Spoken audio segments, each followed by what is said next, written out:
আমাদের বন্ধু, আমাদের সহকর্মী, আমাদের ছাত্র, আমাদের সন্তান হাদির উপরে আক্রমণ হয়েছে। যে জুলাই যোদ্ধা সকলকে আমরা নিরাপত্তা দেব ইনশাআল্লাহ। আগামী নির্বাচন আমাদের সেই নির্বাচন, যে নির্বাচনে এই দেশে উদার গণতান্ত্রিক একটা বাংলাদেশ আমরা নির্মাণ করব, নাকি পশ্চাৎপদ একটা বাংলাদেশের দিকে চলে যাব, এই নির্বাচনে সেই সিদ্ধান্ত হবে বন্ধুগণ। এটা আমাদের বুঝতে হবে। আজকে বিভিন্ন রকম ধোঁয়া তুলে মিথ্যা কথা বলে বিএনপিকে হেয় প্রতিপন্ন করবার চেষ্টা করা হচ্ছে বিভিন্নভাবে। আমি খুব স্পষ্টভাবে বলতে চাই যে আজকে আমাদের বন্ধু, আমাদের সহকর্মী, আমাদের ছাত্র, আমাদের সন্তান হাদির উপরে আক্রমণ হয়েছে। আমরা তীব্র নিন্দা জানিয়েছি। আমরা সাথে সাথে সারা দেশে বিক্ষোভ করেছি এবং অবিলম্বে তাদের হত্যাকারীদের খুঁজে বের করবার জন্য আমরা আহ্বান জানিয়েছি। হত্যাকারীকে চিহ্নিত করা হয়েছে, আক্রমণকারী, দুঃখিত, আক্রমণকারীকে চিহ্নিত করা হয়েছে, হত্যার চেষ্টা যে করেছিল চিহ্নিত করা হয়েছে এবং দেখা গেছে যে সে হচ্ছে আওয়ামী লীগের একজন খুনি, আওয়ামী লীগের একজন সন্ত্রাসী। আজকে কেন স্লোগান দিতে দেয় তারা যে বিএনপিকে জবাব দিতে হবে? কি কারণে? উদ্দেশ্য একটাই, যে বিএনপিকে তারা একটা হীন উদ্দেশ্যে চিহ্নিত করতে চায় বন্ধুগণ।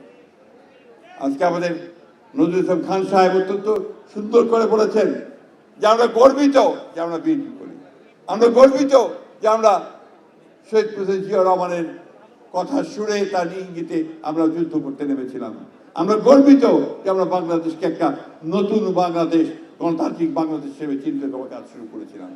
আজকে আবার আমি সেইভাবে কথা শুনেই বলতে চাই যে আমরা গর্বিত আমাদের যে তরুণ নেতা, তিনি আমাদের 31 দফা দিয়েছেন নতুন করে বাংলাদেশকে গড়ে তুলবার জন্য। তিনি আজকে নতুন করে শুরু করেছেন যে তার বিভিন্ন কর্মকাণ্ডের মধ্য দিয়ে কিভাবে তিনি বাংলাদেশকে গড়ে তুলবেন সেই কথা তিনি আজকে আমাদেরকে বলছেন, জনগণকে বলছেন, সমগ্র বাংলাদেশের মানুষকে বলছেন।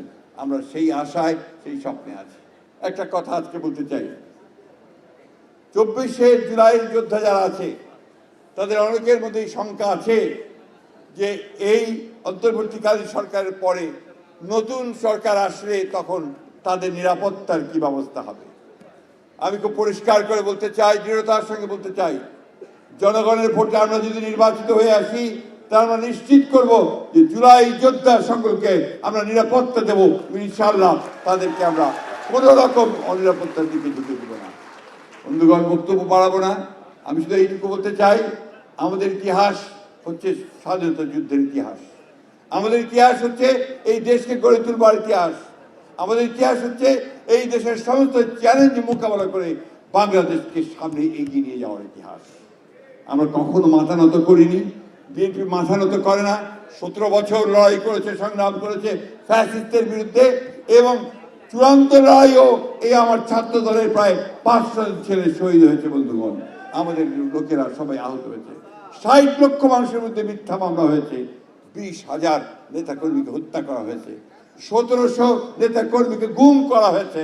আমরা সেই দল যে দল সংগ্রাম করে, লড়াই করে গণতন্ত্র উদ্ধার করি, গণতন্ত্রকে প্রতিষ্ঠিত করি, গণতন্ত্রকে প্রতিষ্ঠানের রূপ দেওয়ার চেষ্টা করি।